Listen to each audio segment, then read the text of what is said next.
नमस्कार दोस्तों, स्वागत है आप सभी का आपके अपने YouTube चैनल पे। आज हम इस वीडियो में बात करेंगे आमलकी एकादशी के व्रत के महत्व के बारे में और व्रत कथा के बारे में। तो चलिए वीडियो की शुरुआत करते हैं। आमलकी एकादशी, इस एकादशी में आंवले के पेड़ के नीचे भगवान विष्णु की पूजा की जाती है। मान्यता है कि इस व्रत को करने से सभी प्रकार के पाप नष्ट हो जाते हैं और व्यक्ति को मोक्ष की प्राप्ति होती है। फाल्गुन शुक्ल पक्ष की एकादशी को आमलकी एकादशी के नाम से जाना जाता है। आगे हम जानेंगे आमलकी एकादशी की व्रत कथा और आंवले के पेड़ की पूजा के बारे में।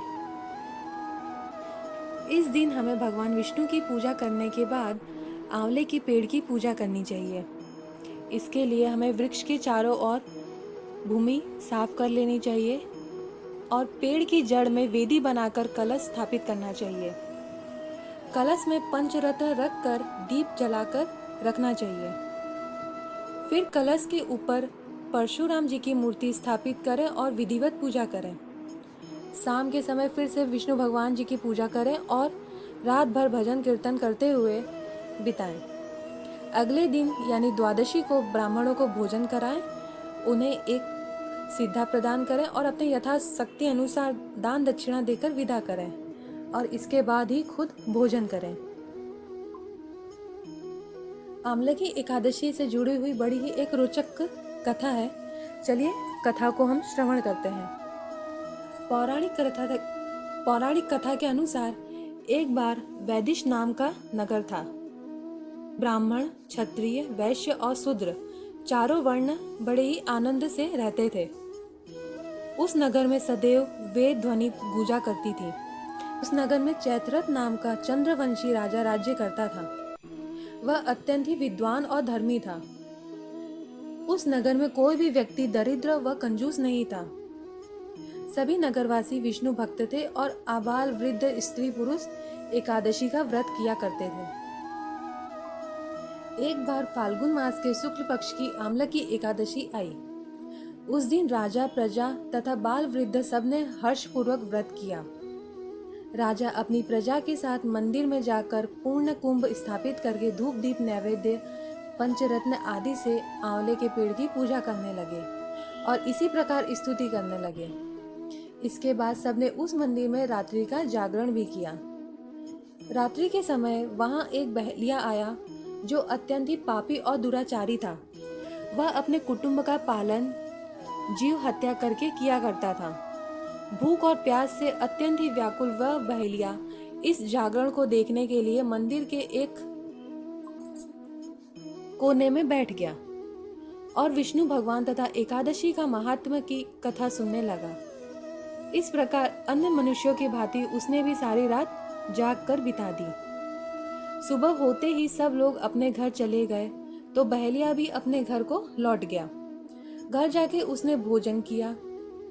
कुछ समय बीतने के पश्चात उस बहेलिये की मृत्यु हो गई। मगर उस आमलकी एकादशी के व्रत कथा और जागरण की वजह से उसने राजा विदुरथ के घर जन्म लिया और उसका नाम वसुरथ रखा गया। युवा होने पर वह चतुरंगिनी सेना सहित तथा धन्य धान्य से युक्त होकर 10,000 ग्रामों का पालन करने लगा।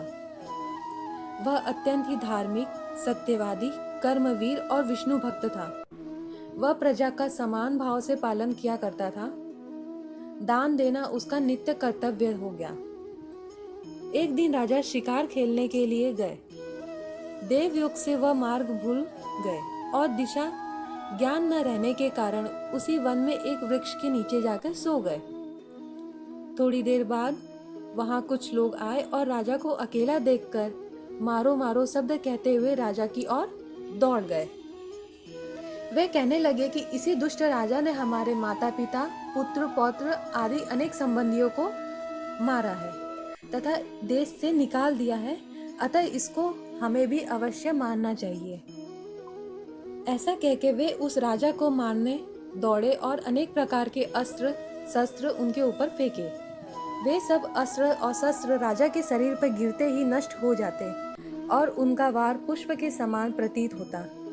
अब उन लोगों के अस्त्र और शस्त्र उल्टा उन्हीं पर प्रहार करने लगे, जिससे वे सभी लोग बेहोश होने लगे और जमीन पर गिर गए। उसी समय राजा के शरीर से एक दिव्य स्त्री उत्पन्न हुई। वह स्त्री अत्यंत सुंदर होते हुए भी उसकी भ्रुकुटी टेढ़ी थी। उसकी आंखों से लाल लाल अग्नि निकल रही थी, जिससे वह दूसरे काल के समान प्रतीत हो रही थी। वह स्त्री उन लोगों को मारने दौड़ी और थोड़ी ही देर में उसने सबको काल का ग्रास बना दिया। जब राजा सोकर उठे तो उन्होंने उन लोगों को मरा हुआ देखकर कहा कि इन शत्रुओं को किसने मारा? इस वन में मेरा कौन हितैषी रहता है? वह ऐसा विचार करने लगे। तभी उस समय आकाशवाणी हुई, हे राजन, इस संसार में विष्णु भगवान के अतिरिक्त कौन तेरी सहायता कर सकता है? इस आकाशवाणी को सुनकर राजा अपने राज्य में आए और सुखपूर्वक राज्य करने लगे और अपना जीवन बिताने लगे। तो यह थी बड़ी ही रोचक कहानी आमलकी एकादशी की। तो दोस्तों, ये आज का वीडियो आपको कैसा लगा हमें कमेंट बॉक्स में कमेंट करके ज़रूर बताएं। और आपको वीडियो पसंद आए तो अपने दोस्तों और फैमिली मेम्बर्स के साथ ज़रूर शेयर करें और हमारे चैनल को सब्सक्राइब करें, जिससे आने वाली हर वीडियो आपको मिलती रहे। धन्यवाद।